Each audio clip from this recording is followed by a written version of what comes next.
अस्सलामु अलैकुम वरहमतुल्लाहि वबरकातुहू। आप सब पर ऊपर वाले की जानिब से सलामती, रहमत और बरकत नाजिल हो। मेरे भिवंडीकर, आज हम सब के लिए बहुत ही खुशी की खबर है, पर इस खबर सुनाने से पहले मैं चाहता हूँ कि मैं उस रब का शुक्र अदा करूँ जिसने हमें ये खुशियाँ अता की, जिसने हमारा जो अज़म था, मतलब हमारे काम के लिए जो एक कदम था, वो कदम पे उसने बहुत आसानी की और उस आसानी से भिवंडी करके वो तबके जो हैसियत नहीं रखते कि अपना इलाज जो है वो बड़े बड़े हॉस्पिटल में कर सके।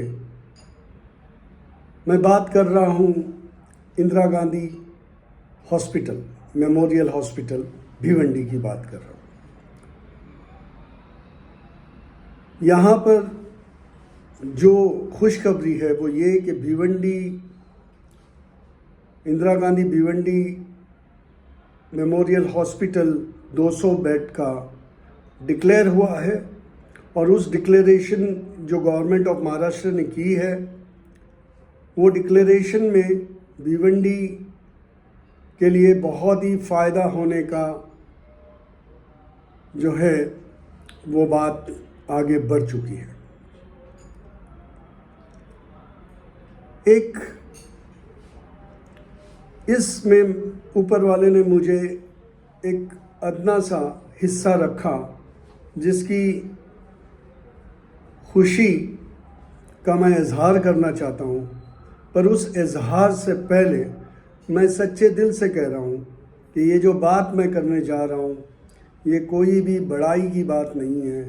अगर इसमें बड़ाई की बात होगी तो मुझे कोई इससे नेकी नहीं मिलने वाली। मैं सच्चे दिल से बात कर रहा हूँ इस वजह से कि इंसान अगर कुछ करना चाहे तो और उसके पीछे उसका इरादा नेक हो तो ऊपर वाले की मदद आती है। ऐसे हम सब कहते हैं और ऐसे हम सब जानते हैं, ईमान भी रखते हैं, चाहे वो हम कोई भी धर्म के हो। ये सबका ईमान कि मदद आती है अगर सच्चे दिल से की जाए। तो यही मदद की एक कहानी है जो मुझे आपके सामने रखनी है कि मैं और मेरे भिवंडी वॉरियर दोस्त लोग, हम लोग एक जगह पे बैठे थे डीडी ग्राउंड पे पीनार में, और वहाँ पर एक बड़ा ही अजीब सीरियस मूड मेरा हो गया था और इतना सीरियस मूड हो गया जैसे कि मुझे कुछ हो गया हो। और वो मूड देख के मेरे दोस्त लोग जबकि मुझे देखते हैं कि हम लोग बहुत हंसते खेलते हैं, मजाक करते हैं, तो एकाएक वो मैंने बोला कि यार अभी बहुत हंसी मजाक हो गई, हमको कुछ सीरियस काम करना चाहिए। तो वो इतना सीरियस मूड था कि पता नहीं कि उस वक्त मुझे कुछ हो जाएगा। तो मैं वो सीरियस मूड में मेरे दोस्तों को कहा कि भाई हम लोग जो है कितने मज़े से भिवंडी में जी रहे हैं और हंसी मजाक भी करते हैं, सब कुछ करते हैं और हम कुछ सोशल काम भी करते हैं, मगर कुछ बड़ा काम होना चाहिए। और वो बड़ा काम जो है वो इंदिरा गांधी हॉस्पिटल जो इतना बड़ा बना हुआ है कि उसका कोई यूज़ नहीं हो रहा है। वहाँ पर क्या चल रहा है, क्योंकि मैं 2-3 बार जब भी गया हूँ मुझे बड़ा अफसोस हुआ है कि यार मैं एक ही मिसाल दे रहा था उनको कि जुपिटर हॉस्पिटल का मिसाल दिया कि वो प्राइवेट हॉस्पिटल है और वो प्राइवेट हॉस्पिटल किसी प्राइवेट लोगों ने बनाया होगा और ये गवर्नमेंट हॉस्पिटल हो के गवर्नमेंट इसको हैसियत नहीं रखती। मतलब कहीं ना कहीं गवर्नमेंट नाकामयाब है। क्या है क्या ये माजरा। और मैं बहुत ही सीरियस था, और मेरे दोस्त भी बात करते करते एकदम सीरियस हो गए। तो उन्होंने मुझे कहा कि बोलो क्या इरादा है सर। मैंने कहा मेरा इरादा तो भूख हड़ताल का है, मुझे भूख हड़ताल करनी है। जब मैं भूख हड़ताल नहीं करूंगा तो फिर मुझे एहसास कैसे उठेगा और लोगों को कैसे एहसास उठेगा कि यहाँ पर गरीब आने के बाद इनकी कोई पूछताछ नहीं है, इनके ऊपर लापरवाही हो रही है। तो कॉरपोरेशन उस टाइम में समझता था कि उसके अंडर में, बाद में मालूम पड़ा गवर्नमेंट। तो मैं सोचा ये सब क्या चला है, क्या मतलब की ये गवर्नमेंट, क्या मतलब का हमारा टैक्स भरना। तुम इस हद तक शिद्दत से मैंने उनको कहा कि नहीं, अभी तुम लोगों को एक जगह पे आना रहेगा, हम लोग एक प्लानिंग करेंगे और उस प्लानिंग के तहत हम लोग जो है वो ये काम हाथ में लेंगे।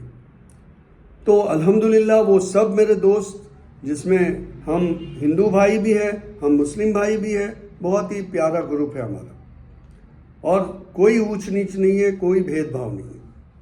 तो ये भिवंडी वॉरियर ने अज़म किया कि ठीक है चलो हम पहले मालूमात लेंगे। तो हमने मालूमात ली।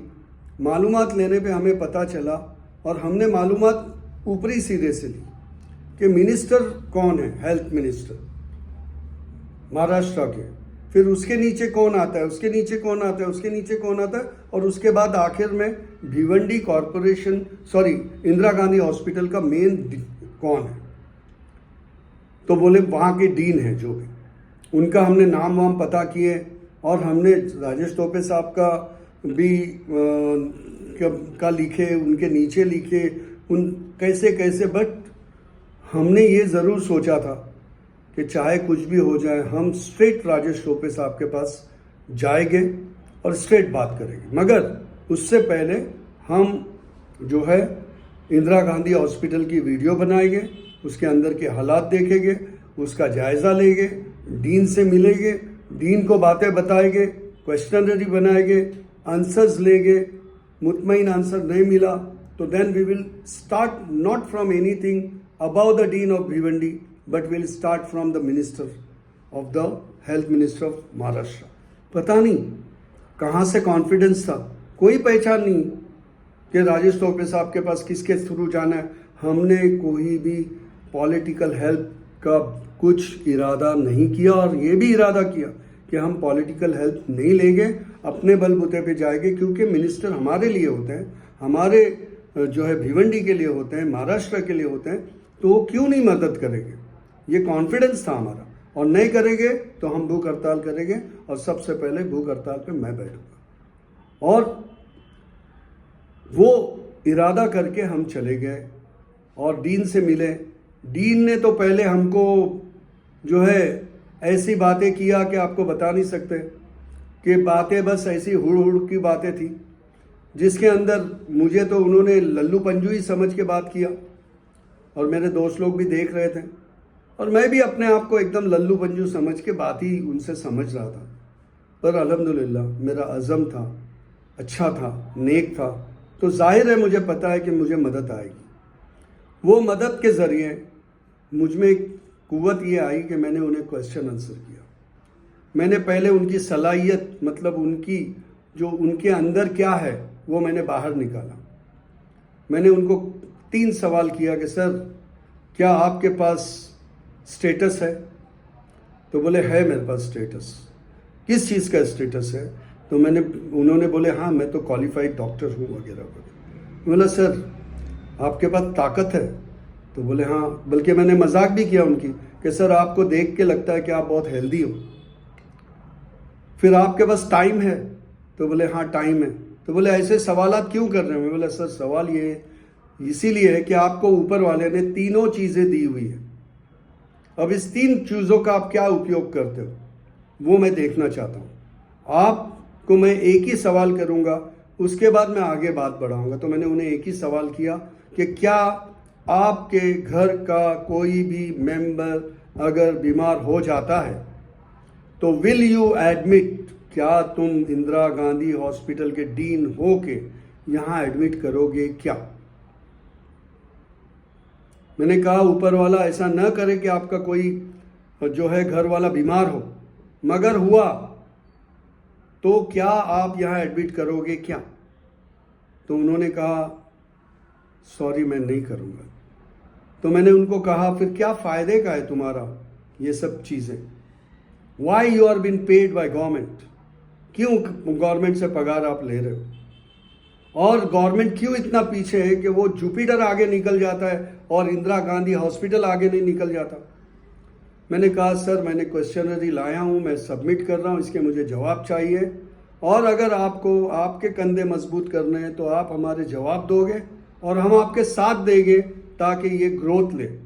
और अगर आपको कंधे मजबूत नहीं करना है तो मैं सीधा राजेश टोपे साहब के पास जाके वहाँ से कामकाज शुरू करूँगा, और अगर वो नहीं माने तो मैं भूख हड़ताल करूँगा, क्योंकि हमारे जैसे लोग कहीं भी हॉस्पिटल में जा सकते हैं, गरीब कहाँ जाएगा?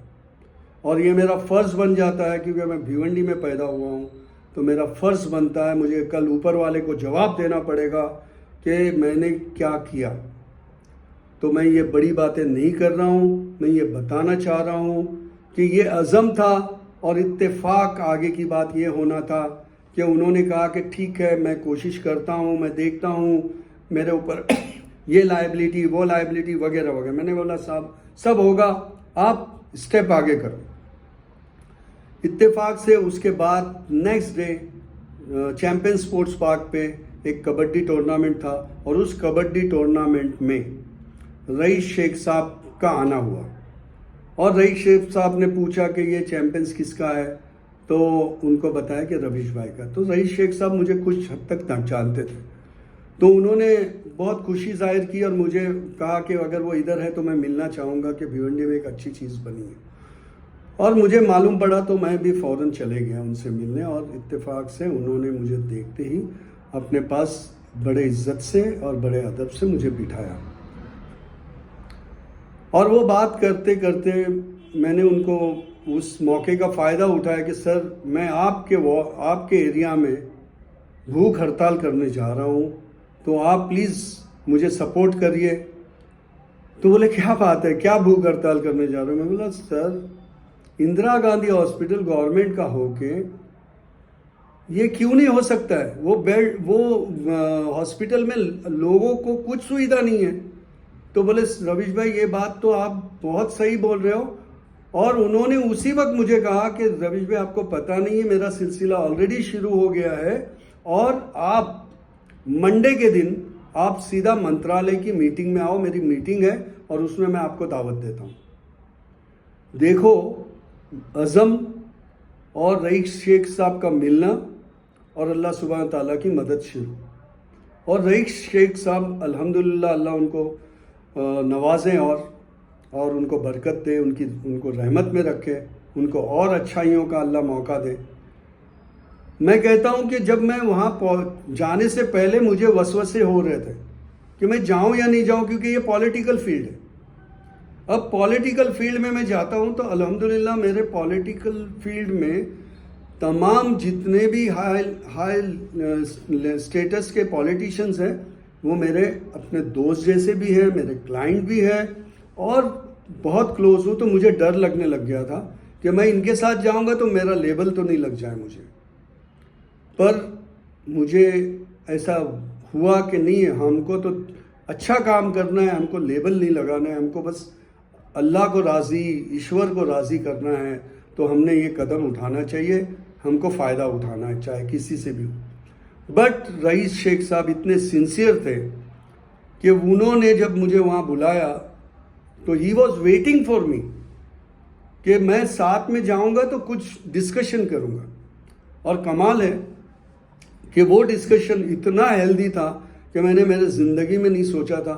मैं तो राजेश टोपे साहब के पास जाने की सोच रहा था, अल्लाह सुब्हान ताला ने रईस शेख साहब के साथ में मुझे कमिश्नर ऑफ हेल्थ से मुलाकात हो गई, और वहाँ भी मेरा सीरियसनेस और रईस शेख साहब का सीरियसनेस देख के एक एक कदम ऐसे उठ रहे थे कि जैसे हम मंजिल के करीब जाने लग गए। और आप यकीन मानिए कि रईस शेख साहब ने ऐसे ऐसे पॉइंट्स रखे टेक्निकली, और हर उनका जो नॉलेज है वो नॉलेज का बेस्ट उन्होंने फ़ायदा उठाया और कम था तो अल्लाह की मेहरबानी से, ईश्वर की मेहरबानी से कुछ नॉलेज मैं भी रखता था, तो मैंने भी कुछ बातें और अपने जज्बात रखा। उस जज्बात के असर में मैंने सर को जब बात निकली कि ये तो वो 100 बेड का है हॉस्पिटल, तो मैं फ़ौरन बोल बैठा कि नहीं सर, वो 16 आने वो 200 बेड का बेडेड हॉस्पिटल है। तो बोले तुम कैसे बोल सकते हो? मैं बोला सर मुझे याद है कोकन मुस्लिम एजुकेशन सोसाइटी जब यहाँ मेडिकल कॉलेज लाने जा रही थी, तो उस वक्त मुझे वो जिम्मेदारी भी सौंपी गई थी प्लान बनाने की और अप्रूवल की, आर्किटेक्ट कादरी साहब के साथ जो बॉम्बे के थे, उनको मुझे यहाँ लोकली मुझे करना था। तो मैं उस टाइम इंदिरा गांधी हॉस्पिटल को लेते हुए वो मेडिकल कॉलेज पास होने वाला था, और उस वक्त मुझे याद है कि ये 200 बेड के सिवा होता नहीं था मेडिकल कॉलेज पास। तो मैंने उस वक्त बिठाया था, पर वो बात तो चली गई थी, मगर एकाएक मुझे वो बात याद आई और वो मैंने मैंने कहा रईस शेख साहब और कमिश्नर के सामने। तो रईस शेख साहब बोलने लगे तुम सही बोल रहे हो? मतलब बिल्कुल सर, मैं आपको बिठा के दूंगा, मगर उससे पहले हम चाहते हैं कि कमिश्नर साहब आए, उनके सबॉर्डिनेट्स आए, आप आए, आप देखें और हम लोग एक जॉइंट मीटिंग करके उसका जायज़ा लेंगे। और अल्हम्दुलिल्लाह जायज़ा लिया गया। जायज़ा लेने के बाद आपको मैं एक किस्सा, छोटा सा इसी में एक किस्सा सुनाता हूँ कि रईस शेख साहब, मैं और कमिश्नर साहब और उनके सबॉर्डिनेट थे, ये हाई लेवल रैंकिंग के लोग हैं। मैंने रईस शेख साहब से एक इजाज़त ली और इजाज़त लेके मैंने बीच में बोलने की कोशिश की, और मेरी उंगली उठते हुए मैंने कमिश्नर साहब के तरफ उंगली उठाते हुए एक बात किया कि सर अगर ये काम नहीं हुआ तो सर मैं इस चीज़ के बहुत पीछे पड़ूंगा और मैं छोड़ूंगा नहीं। रईस शेख साहब मुझे बोल बैठे, रवीश भाई क्या बात कर रहे हो आप? मैं बोला मेरा कहने का मतलब वो नहीं है, मेरा कहने का मतलब ये है कि मैं छोड़ूंगा नहीं, मतलब मैं एंड तक पहुंचूंगा, ये मेरा मतलब है। मैं किसका क्या बिगाड़ूंगा, मगर मुझे हासिल जो करना है उसके एंड तक पहुंचूं। तो ये बात सुन के कमिश्नर साहब और उनके सबॉर्डिनेट जो भी थे, उन्होंने बोले कि नहीं ये बात सही कह रहे हैं, और हम आज अगर आप हमको ये 200 बेड की आइडिया देते हो तो मुझे तो जाना है, मगर मेरे सबॉर्डिनेट को मैं शाम तक यहाँ रुकाऊंगा, तुम्हारे ऑफिस में बैठ के आप प्लानिंग करो और हमको बताओ। और वही हुआ कि उनका सबॉर्डिनेट रुका, जो जाने वाले थे अपॉइंटमेंट कैंसिल किए और सर चले गए, और रईस शेख साहब और ये साहब मिल के मुझे कहा कि नहीं हम टाइम देंगे और हमको प्रूफ करवाओ। अल्हम्दुलिल्लाह वो प्रूफ हुआ, प्लान हुआ। फिर रईस शेख साहब ने ना आगे देखा ना पीछे देखा, आए, मैं उन्हें सलाम करता हूँ और अल्लाह से उनके लिए बहुत दुआ करता हूँ कि उन्होंने जो है फिर जो पीछे लग गए तो वो मुड़ के नहीं देखा। उन्होंने तमाम प्लान्स बनाए, एलिवेशनल प्लान्स बनाए, पूरा लेके मेन गेट से इंदिरा गांधी हॉस्पिटल तक तमाम चीज़ें रेडी पड़ी है और बेहतरीन बनने वाला है। यहाँ तक कि पूरा जो मेन रोड से इंदिरा गांधी हॉस्पिटल तक ब्यूटीफुल बनने वाला, इंदिरा गांधी हॉस्पिटल चेंज होने वाला है इंटरनली एंड एक्सटर्नली। और उसके बाद सबसे मेन होगा कि उसके अंदर पूरा ऑर्गेनाइज तरीके से काम करना। तो आज ये खुशी मुझे बहुत मिली कि आज वो सैंक्शन मिल गया और उसके ऊपर जो लगने वाली जो फंड्स हैं वो भी रिले हो गए, और उसके ऊपर लगने वाली फैकल्टीज़ वगैरह के लिए भी गवर्नमेंट ने उनको सैंक्शन दिया। तो मैं सलाम करता हूँ हमारी महाराष्ट्र गवर्नमेंट को, और सलाम करता हूँ हमारे एमएलए रईस शेख साहब को, और जो भी लोग जो पीछे लगे होंगे, महेश चौगले साहब लगे होंगे, और बालिया मामा साहब ने भी इस पे मेहनत की होगी जो मेरे इल्म के बाहर है। मगर मैं बिल्कुल किसी एक तरफा बात नहीं करता हूँ, पर जो मेरे सामने की बात है वो मैं बयान करता हूँ और बहुत खुशी और मुबारकबाद देता हूँ।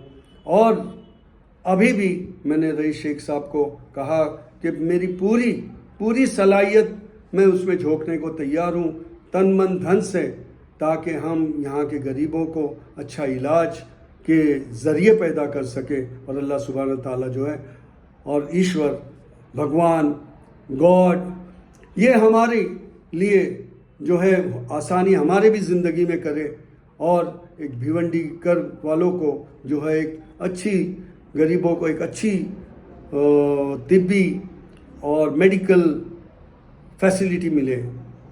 Thank you so much.